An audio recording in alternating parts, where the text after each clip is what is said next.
السلام علیکم ورحمۃ اللہ تعالی وبرکاتہ۔ نحمده ونصلي ونسلم على رسوله الكريم اما بعد فاعوذ بالله من الشیطان الرجیم بسم اللہ الرحمن الرحیم ان اللہ وملائکته يصلون على النبی یا ایها الذین آمنوا صلوا علیہ وسلموا تسلیما اللهم صل علی سیدنا ومولانا محمد معدن الجود والکرم وآلہ الکرام وابنہ الکریم وبارک وسلم صلاة وسلاما علیک یا رسول اللہ صلی اللہ تعالی علیہ وسلم۔ سورہ بقرہ آیت نمبر 79 یعنی 79 کی تفسیر ہے۔ اللہ تبارک و تعالی ارشاد فرماتا ہے فویل للذین یکتبون الکتاب بأیدیہم ثم یقولون ھذا من عند اللہ لیشتروا به ثمنا قلیلا فویل لہم مما کتبت ایدیہم وویل لہم مما یکسبون۔ تو بربادی ہے ان لوگوں کے لیے جو اپنے ہاتھوں سے کتاب لکھتے ہیں پھر کہتے ہیں یہ خدا کی طرف سے ہے کہ اس کے بدلے میں تھوڑی سی قیمت حاصل کر لیں، تو ان لوگوں کے لیے ان کے ہاتھوں کے لکھے ہوئے کی وجہ سے ہلاکت ہے اور ان کے لیے ان کی کمائی کی وجہ سے تباہی اور بربادی ہے۔ اس آیت کریمہ کی کچھ وضاحت اس سے پہلے ہو چکی ہے کہ یہودی علماء یہ توریت میں تبدیلی کر دیتے تھے اور اپنی طرف سے اس میں بہت کچھ بڑھا دیتے تھے، اپنی طرف سے لکھ دیتے تھے اور پھر کیا کہتے تھے کہ یہ اللہ کی طرف سے، حالانکہ وہ ان کا خود کا لکھا ہوا ہوتا تھا۔ تو یہ تو بہت بڑا جرم ہے، یہ تو بہت بڑا گناہ ہے اور یہ جھوٹ ہے، اور ایسا جھوٹ ہے کہ اس سے بڑا کوئی جھوٹ نہیں ہو سکتا کہ اللہ پر جھوٹ باندھا، جو بات اللہ نے ارشاد نہیں فرمائی وہ اللہ کی طرف منسوب کر دی۔ تو فرماتے ہیں کہ جب سرکار دو جہاں صلی اللہ علیہ وسلم مدینہ طیبہ تشریف فرما ہوئے، ہجرت کر کے حضور مدینہ تشریف لائے، تو علماء توریت اور سرداران یہود کو قوی اندیشہ ہو گیا کہ ان کی روزی روٹی جاتی رہے گی اور سرداری مٹ جائے گی۔ یعنی حضور تشریف لے آئے اور حضور کے اوصاف توریت کے اندر بیان کیے گئے، حضور پاک صلی اللہ علیہ وسلم کا حلیہ مبارک اور حضور کے اوصاف، حضور کی نشانیاں، حضور کی علامتیں، یہ سب توریت کے اندر بیان کر دی گئی تھی۔ اب وہ ساری باتیں اور یہودی عوام کو اگر پتہ چل جاتی تو وہ سب حضور پاک صلی اللہ علیہ وسلم کو پہچان لیتے اور جان لیتے کہ یہی وہ نبی ہیں جن کا ذکر توریت کے اندر موجود ہے، یہی نبی آخر الزماں ہیں، یہی خاتم النبیین ہیں، تو سب ایمان لے آتے اور سب حضور کے دامن سے وابستہ ہو جاتے، سب حضور کے غلام بن جاتے۔ تو ایسے میں جو یہودیوں کے سردار تھے اور جو یہودیوں کے علماء تھے ان کی روزی روٹی بند ہو جاتی، جو ان کو نذرانے ملتے تھے، جو ان کو تحفے تحائف ملتے تھے وہ بند ہو جاتے۔ جب لوگ حضور پاک صلی اللہ علیہ وسلم کو وہ جو اوصاف توریت میں بیان کیے گئے اس کے بارے میں ان لوگوں نے سوچا، علماء یہود کو یہ اندیشہ ہوا کہ جب لوگ حضور صلی اللہ علیہ وسلم کو اس کے مطابق پائیں گے جو توریت کے اندر آپ کا حلیہ موجود ہے تو فوراً ایمان لے آئیں گے اور اپنے علماء اور سرداروں کو چھوڑ دیں گے۔ اس اندیشے سے انہوں نے توریت میں تحریف اور تغییر کر ڈالی، یعنی تبدیلی کر دی، اس کو بدل دیا اور حضور پاک صلی اللہ علیہ وسلم کا حلیہ شریف بدل دیا جو توریت میں بیان کیا گیا تھا۔ حلیہ مطلب چہرہ وغیرہ بتانا اور اوصاف بتانا، خوبیاں بتانا۔ مثلا توریت میں حضور پاک صلی اللہ علیہ وسلم کے اوصاف یہ لکھے ہوئے تھے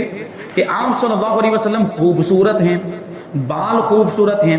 آنکھیں سرمگی ہیں۔ حضور پاک صلی اللہ علیہ وسلم کی آنکھوں کی یہ شان یا آنکھوں کا معجزہ کہہ لیجئے کہ سرما نہ لگائے ہوں پھر بھی ایسا محسوس ہوتا تھا کہ سرما لگایا ہوا ہے، اور ایسی آنکھوں کو سرمگی آنکھیں کہا جاتا ہے جو بہت ہی خوبصورت مانی جاتی ہیں۔ تو حضور کی آنکھیں یہ سرمگی تھی اور قد درمیانہ تھا، یعنی حضور پاک صلی اللہ علیہ وسلم قد کے اعتبار سے نہ بہت زیادہ لمبے تھے نہ بہت زیادہ ناٹے تھے، بلکہ درمیانی قد والے تھے۔ آپ کی جو ہائٹ تھی وہ درمیانی ہائٹ ہے، اور یہی چیز آپ دیکھیں حضور پاک صلی اللہ علیہ وسلم کے تقریباً سارے اوصاف کو تو وہ اعتدال کی صفت لیے ہوئے ہیں، ساری خوبیاں، جسم کے سارے اعضاء یہ درمیانہ انداز رکھتے ہیں، کیونکہ کسی بھی چیز کے اندر اگر وہ جیسے قد ہی کی بات اگر ہم لے لیں تو قد اگر بہت کم ہو تو وہ بھی عیب مانا جاتا ہے، اور کوئی بہت زیادہ لمبا ہو تو وہ بھی عیب مانا جاتا ہے۔ اللہ تبارک و تعالیٰ نے حضور پاک صلی اللہ علیہ وسلم کو سارے عیوب سے پاک رکھا ہے، تو قد بھی آپ کا درمیانی انداز والا، قد بھی آپ کا میانہ تھا۔ لیکن حضور پاک صلی اللہ علیہ وسلم کی یہ شان، یہ ایک اور معجزہ، حضور پاک صلی اللہ علیہ وسلم کا قد مبارک یوں تو درمیانہ تھا، اور صحابہ کرام میں بہت سے صحابہ ایسے تھے جو حضور سے زیادہ ہائٹ والے تھے، حضور سے لمبے قد والے تھے، لیکن حضور پاک صلی اللہ علیہ وسلم کہیں تشریف لے جاتے، صحابہ کرام کی جماعت کے ساتھ کہیں پر تشریف لے جاتے، تو اگرچہ اس میں حضور سے لمبے قد والے بھی صحابہ ہوتے، لیکن اس کے باوجود سب سے زیادہ اونچے حضور پاک صلی اللہ علیہ وسلم ہی نظر آتے۔ ہمارے امام نے کہا کہ سارے اونچوں میں اونچا سمجھیے جسے، سارے اونچوں میں اونچا سمجھیے جسے ہے اس اونچے سے اونچا ہمارا نبی۔ اگرچہ یہ مرتبے کی بات چل رہی ہے، لیکن ظاہری طور پر بھی ان کا رب یہ گوارا نہیں فرماتا کہ ظاہری طور پر بھی حضور درمیانی قد والے لگیں یا کسی سے کم قد میں لگیں، یہ بھی ان کے رب کو گوارا نہ ہوا، تو دیکھنے میں بھی حضور پاک صلی اللہ علیہ وسلم لوگوں سے اونچے قد والے معلوم ہوتے تھے، جبکہ آپ کا قد مبارک ویسے درمیانی تھا۔ تو یہ ساری صفتیں تھیں، توریت کے اندر یہ بیان کیا گیا، تو اس کو مٹا کر انہوں نے یہ بتایا کہ وہ تو بہت دراز قد ہیں، بہت لمبے قد والے ہیں، اور آنکھیں ان کی کنجی اور نیلی ہیں، نیلی مطلب جو آنکھوں کی جو پتلی ہے وہ نیلے رنگ کی ہے، بلو کلر کی ہے، اور کنجی کا مطلب یہ ہوتا ہے کہ آنکھوں کے اندر جو سفید حصہ ہوتا ہے وہ سرخی والا ہے، یعنی اس میں سرخی کے ڈورے ہیں۔ بہت سے لوگوں کی ایسی آنکھیں ہوتی ہے کہ جو لال نظر آتی ہے، تو حضور کی آنکھوں کے بارے میں ان لوگوں نے یہ مشہور کر دیا کہ ایسی آنکھیں ہیں، اور بال معاذ اللہ الجھے ہوئے ہیں، اس طرح کی باتیں کہہ دی۔ یہی عوام کو سناتے اور یہی کتاب الہی کا مضمون بتاتے کہ توریت میں یہ لکھا ہوا ہے، اور سمجھتے کہ لوگ حضور اکرم صلی اللہ علیہ وسلم کو اس کے خلاف پائیں گے تو آپ صلی اللہ علیہ وسلم پر ایمان نہ لائیں گے، بلکہ ہمارے گرویدہ رہیں گے، ہمارے چاہنے والے رہیں گے، اور ہماری کمائی میں فرق نہیں آئے گا، ہمیں جو تحفے مل رہے ہیں، ہمیں جو نذرانے مل رہے ہیں وہ ملتے رہیں گے، لیکن دنیا کی تھوڑی سی دولت اور دنیا کا تھوڑا سا مال، تحفے تحائف نذرانوں کے چکر میں معاذ اللہ انہوں نے کتاب الہی کو بدل دیا، انہوں نے اللہ کے کلام کو بدل دیا۔ یہ دنیا کی لالچ بھی بہت بری چیز ہے، تو اللہ سے پناہ مانگتے رہنا چاہیے کہ اللہ تبارک و تعالی ہمارے دل سے دنیا اور دنیا کی چیزوں کی لالچ اور اس کی محبت نکال دے، ہمارے دل میں دنیا کی چیزوں کی نہیں بلکہ دینی چیزوں کی محبت آ جائے، دین سے ہمارے دل میں تعلق اور محبت پیدا ہو جائے۔ اب دیکھیں کیا ہوا، اس پر فرمایا گیا کہ بربادی ہے ان لوگوں کے لیے جو اپنے ہاتھوں سے توریت میں من گھڑت باتیں لکھتے ہیں، اور پھر کہتے ہیں کہ یہ بھی خدا کی طرف سے ہے، اور یہ اللہ کی کتاب میں تحریف اور تبدیلی کرنا صرف اس لیے کرتے ہیں کہ اس کے بدلے میں تھوڑی سی قیمت حاصل کر لے دنیا کی، تحفے تحائف اور نذرانے وغیرہ۔ تو ان لوگوں کے لیے ان کے ہاتھوں کے لکھے ہوئے کی وجہ سے اور ان کی کمائی کی وجہ سے تباہی اور بربادی ہے۔ تو اس میں ان علماء کی برائی بیان کی گئی ہے، اور ان علماء کی مذمت موجود ہے، یہودیوں کے علماء جو یہ کام کیا کرتے تھے۔ آیت نمبر 80،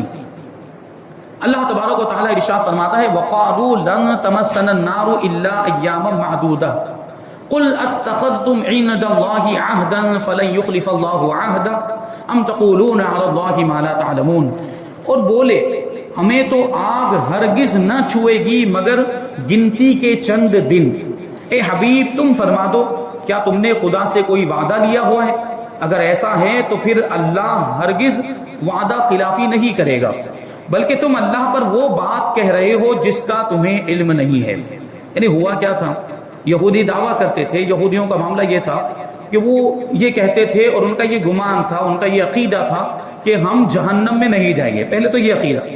کہ ہم جنتی اور جنت کے حقدار ہم ہی لوگ ہیں، دوسرا کوئی جنت میں نہیں جائے گا، جنت میں تو ہم ہی جائیں گے۔ اور یہ بات تھی کہ ہم جہنم میں نہیں جائیں گے، اور اگر جائیں گے بھی تو چند دنوں کے لیے جائیں گے، اور چند دنوں کے بعد پھر ہم جہنم سے نکالے جائیں گے اور پھر جنت میں پہنچ جائیں گے، اور جنت کے حقدار ہم ہی ہیں۔ یہ سب ان کا عقیدہ تھا اور ان کا ماننا تھا۔ حضرت عبداللہ ابن عباس رضی اللہ تعالی عنہما سے مروی ہے کہ یہودی کہتے تھے کہ وہ دوزخ میں ہرگز داخل نہ ہوں گے مگر صرف اتنی مدت کے لیے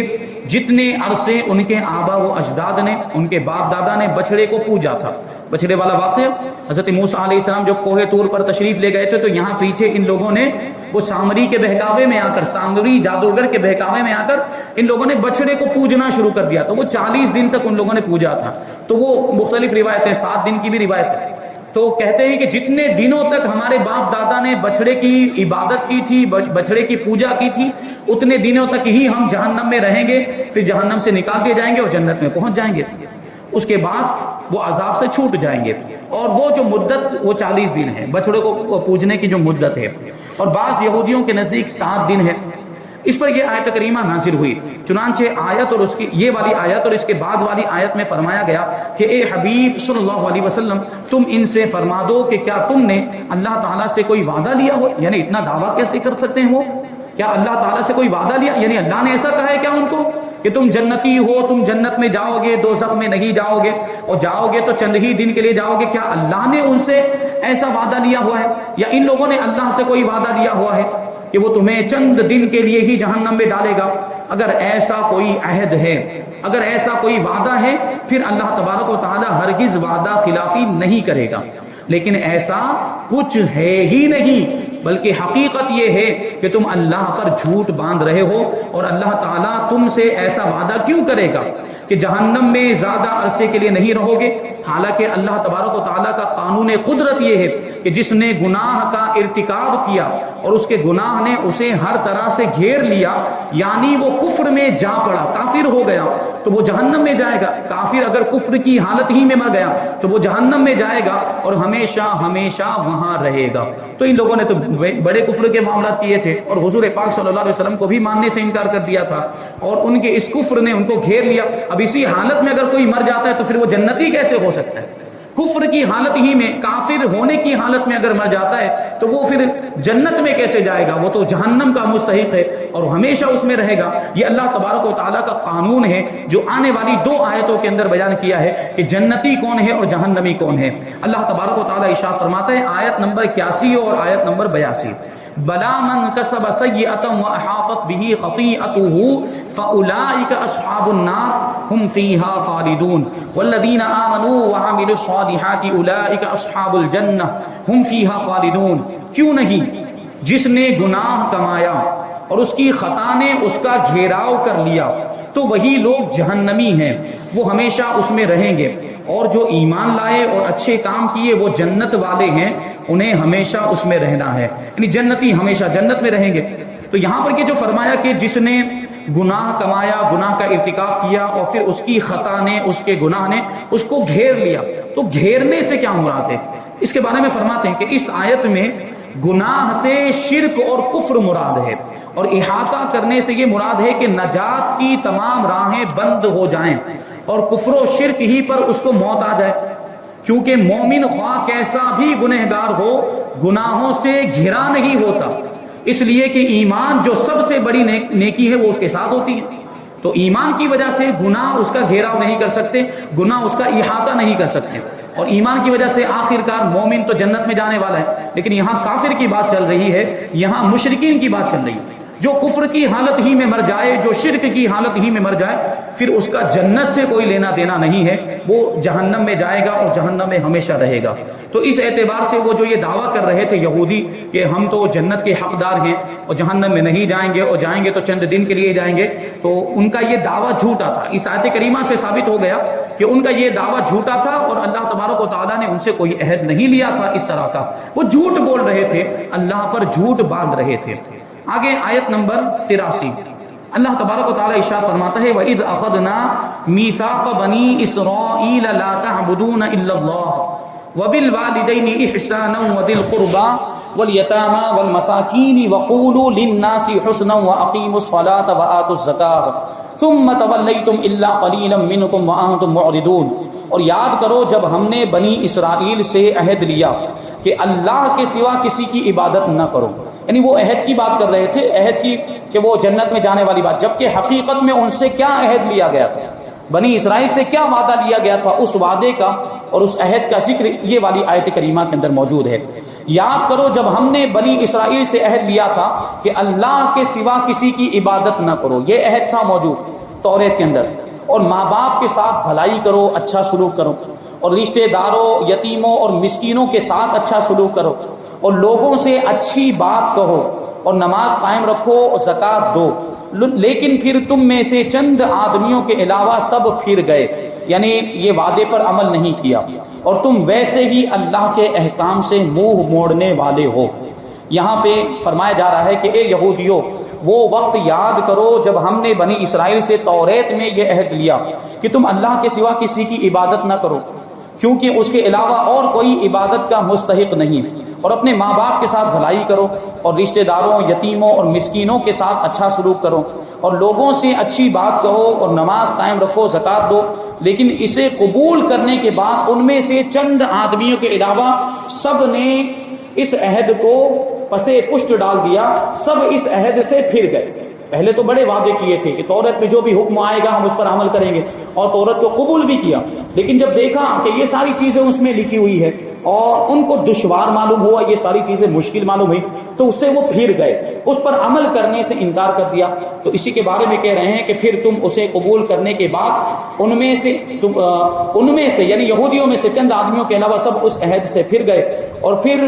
اور تم بھی اپنے آبا و اجداد کی طرح اللہ تعالیٰ کے احکام سے منہ موڑنے والے ہو۔ اب یہ حضور کے زمانے میں جو یہودی موجود تھے ان سے کہا جا رہا ہے کہ ان کے باپ دادا جس طریقے سے انبیاء کرام کی باتوں کو نہیں مانتے تھے اور منہ موڑ لیا کرتے تھے، اللہ کی کتاب کی بات بھی نہیں مانتے تھے، اسی طرح حضور کے زمانے میں جو یہودی موجود ہیں ان کا بھی یہی حال ہے کہ وہ بھی صحیح بات سے، صحیح چیز سے منہ موڑنے والے ہیں، اللہ کے حکم کو ماننے والے نہیں ہیں۔ حضور پاک صلی اللہ علیہ وسلم پر ایمان لے آتے، یہ اللہ کا حکم تھا، لیکن اس حکم کو ان لوگوں نے نہیں مانا۔ تو اس سے معلوم ہوا کہ بنی اسرائیل کی عادت ہی اللہ تعالیٰ کے احکام سے اعراض کرنا، یعنی منہ موڑنا اور اس کے عہد سے پھر جانا ہے۔ آگے آیت کریمہ میں جو حصہ ہے وہ یہ ہے کہ وَبِالْوَالِدَيْنِ احسانا، یہ بنی اسرائیل سے عہد لیا تھا، والدین کے ساتھ اچھا سلوک کرو، ماں باپ کے ساتھ اچھا سلوک کرو۔ یہ حکم ہماری شریعت میں بھی باقی ہیں، بہت ساری چیزیں جو اگلی شریعتوں کے اندر تھی وہ ہماری شریعت کے اندر بھی، جیسے پہلے حکم جو تھا یہ کہ اللہ کے سوا کسی کی عبادت نہ کرو، وہ بھی تو ہماری شریعت میں ہے، اور ماں باپ کے ساتھ اچھا سلوک کرو، یہ بھی ہماری شریعت میں، رشتہ داروں، یتیموں اور مسکینوں کا جو ذکر آیا، نماز قائم کرنے کا، زکوٰۃ ادا کرنے کا جو ذکر آیا وہ بھی ہماری شریعت میں، یہ سارے احکام ہماری شریعت کے اندر بھی موجود ہے۔ لیکن دیکھیں، پہلا جو حکم ہے وہ یہ ہے کہ اللہ کے سوا کسی کی عبادت نہ کرو، یعنی شرک نہ کرو، یہ پہلا حکم ہے۔ اور شرک سے رکنے کے حکم کے بعد جو حکم آ رہا ہے وہ ہے والدین کے ساتھ اچھا سلوک کرنا، یعنی اللہ کی عبادت اور اس کے بعد اللہ کو معبود ماننے کے بعد، اللہ کو خدا ماننے کے بعد، اس کے بعد جو حکم آ رہا ہے وہ ماں باپ کے ساتھ اچھا سلوک کرنا۔ تو اس سے ہمیں ماں باپ کے مرتبے کا اندازہ ہو جانا چاہیے کہ ماں باپ کا مرتبہ پھر کتنا بلند و بالا ہے، کہ اللہ تبارک و تعالیٰ نے اپنی عبادت کے بعد ماں باپ کے ساتھ اچھا سلوک کرنے کا حکم دیا۔ تو اس سے ہمیں ماں باپ کے مرتبے کا پتہ چلتا ہے۔ وہی کہہ رہے ہیں کہ اللہ تبارک و تعالیٰ نے اپنی عبادت کا حکم فرمانے کے بعد والدین کے ساتھ بھلائی کرنے کا حکم دیا۔ اس سے معلوم ہوتا ہے کہ والدین کی خدمت بہت ضروری ہے۔ والدین کے ساتھ بھلائی یہ ہے کہ ایسی کوئی بات نہ کہے اور ایسا کوئی کام نہ کرے جو ان کے لیے باعث تکلیف ہو۔ ہماری کسی بات سے ماں باپ کو تکلیف نہیں پہنچنی چاہیے، ہمارے کسی کام سے بھی ماں باپ کو تکلیف نہیں پہنچنی چاہیے، اور اپنے بدن اور مال سے ان کی خوب خدمت کرے۔ بدن سے خدمت کرنے کا مطلب کیا ہے کہ ان کے پیر میں تکلیف ہو تو پیر دبا دیا، اور سر میں کبھی درد ہو تو سر دبا دیا، یعنی جس طرح خدمت کی جاتی ہے اپنے بدن کے اعضاء کے ذریعے ویسے کرے، اور مال کے ذریعے بھی خدمت کرے۔ کہ مال کے ذریعے خدمت کرنے کا مطلب کہ جس چیز کی بھی ان کو ضرورت ہو، جائز چیزوں کی بات چل رہی ہے، وہ چیز لا کر ان کو دے، جو بھی چیز وہ مانگیں، اور جس چیز کی بھی ان کو ضرورت ہو وہ چیز ان کو مہیا کرے، جبکہ وہ جائز چیز کا مطالبہ کرے، کیونکہ ناجائز کام میں کسی کی اطاعت نہیں، ناجائز اور نافرمانی اور گناہ کے کاموں میں کسی کی بات نہیں مانی جائے گی۔ تو یہاں ماں باپ کا جو ادب کیا جائے گا اور ماں باپ کا جو احترام کرنے کی بات ہو رہی ہے اور ماں باپ کی ضرورتیں پوری کی جائے گی، تو جائز ضرورتیں پوری کرنے کا یہاں پر حکم ہے۔ ان کی خدمت کے لیے اپنا مال انہیں خوش دلی سے پیش کرے۔ دیکھیں خوش دلی کا لفظ ہے، کبھی ایسا ہوتا ہے کہ پیش تو کر دیتے ہیں، کبھی ایسا کہ ماں باپ نے کچھ مانگا دے تو دیتے ہیں، لیکن اندر سے تھوڑا یہ ہوتا ہے کہ یار اتنے زیادہ پیسے مانگ لیے ابا نے، یہ دینے پڑ گئے، انہوں نے مانگے تو پھر یہ، اور دل میں وہ برا جان رہے ہوتے ہیں، تو پھر دینے کا کوئی مطلب ہی نہیں، اور اس دینے کا کوئی ثواب ہی نہیں ملے گا اگر مرے ہوئے دل سے دیا ہے تو۔ اگر ماں باپ کو دے رہے ہیں تو خوش دلی سے دینا چاہیے، اور جب انہیں ضرورت ہو تو ان کے پاس حاضر رہے، کیونکہ ماں باپ کو کبھی ایک ایسی مادی چیز کی کبھی ضرورت نہیں ہوتی کہ ان کو مال دیا جائے یا ان کو کوئی سامان یا کوئی چیز لا کر دیا جائے۔ ماں باپ کو کبھی صرف ہمارے ساتھ کی ضرورت ہوتی ہے کہ صرف ہم وہاں پر موجود رہیں۔ ماں باپ کو کبھی، خاص طور پر جب وہ بیمار ہوتے ہیں اور خاص طور پر جب وہ کسی تکلیف میں ہوتے ہیں، تو ان کو صرف اتنا چاہیے ہوتا ہے کہ ان کے بیٹے یا ان کی اولاد وہاں پر موجود رہے، اسی سے ان کو خوشی ملتی ہے۔ تو یہ بھی ایک چیز ہے کہ جب ان کو ضرورت ہو تو ان کے پاس حاضر رہے، ان کی وفات کے بعد ان کے لیے ایصال ثواب کرے اور ان کی جائز وصیتوں کو پورا کرے، ان کے اچھے تعلقات کو قائم رکھے۔ اچھے تعلقات کا مطلب کیا ہے کہ جب وہ زندہ تھے اور جن سے ان کے تعلقات تھے، اچھے تعلقات تھے، ان کے دوست اور ان کے رشتہ دار، تو ان کے رشتہ داروں سے رشتہ داریاں نبھائے، دوستوں کے ساتھ بھی تعلقات رکھے، اور جیسا ماں کا انتقال ہو جائے تو ماں کی سہیلیوں کے ساتھ بھی اچھا رشتہ۔ حضور پاک صلی اللہ علیہ وسلم کی سیرت میں یہ ملتا ہے کہ حضور پاک صلی اللہ علیہ وسلم حضرت حلیمہ، غالباً حضرت حلیمہ سعدیہ یا حضرت بی بی آمنہ رضی اللہ تعالی عنہا کی سہیلیوں کو بھی تحفے بھیجا کرتے تھے۔ یہ والدہ کی نسبت کی وجہ سے ایسا کرتے تھے حضور پاک صلی اللہ علیہ وسلم۔ تو یہ تعلقات اس طرح قائم رکھیں گے، اور والدین کے ساتھ بھلائی کرنے میں یہ بھی داخل ہے کہ اگر وہ گناہوں کے عادی ہوں، یعنی ماں باپ گناہ کرتے ہوں یا کسی بد مذہبی میں گرفتار ہوں، تو ان کو نرمی کے ساتھ اصلاح اور تقوی، پرہیزگاری اور صحیح عقائد کی طرف لانے کی کوشش کرتا رہے۔ یعنی ماں باپ کی بھی اصلاح کرنی چاہیے، لیکن ماں باپ کی اصلاح کیسی کرنی چاہیے؟ نرمی کے ساتھ، ڈانٹنے والا انداز نہیں ہونا چاہیے یا ایسا انداز نہیں ہونا چاہیے جس سے ان کو تکلیف ہو۔ تو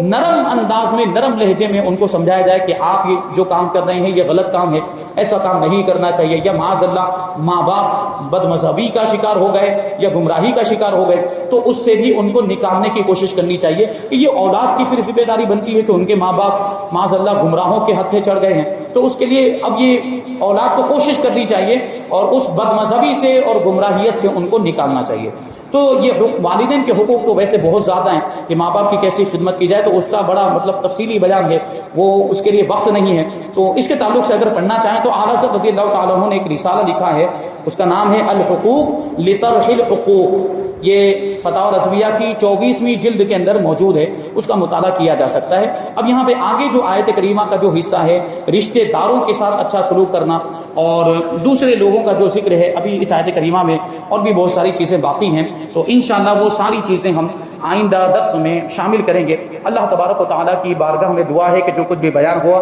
اس پر ہم سب کو عمل کرنے کی توفیق عطا فرمائے اور نور قرآن سے ہم سب کے دلوں کو روشن اور منور فرمائے۔ وما علینا الا البلاغ۔ السلام علیکم۔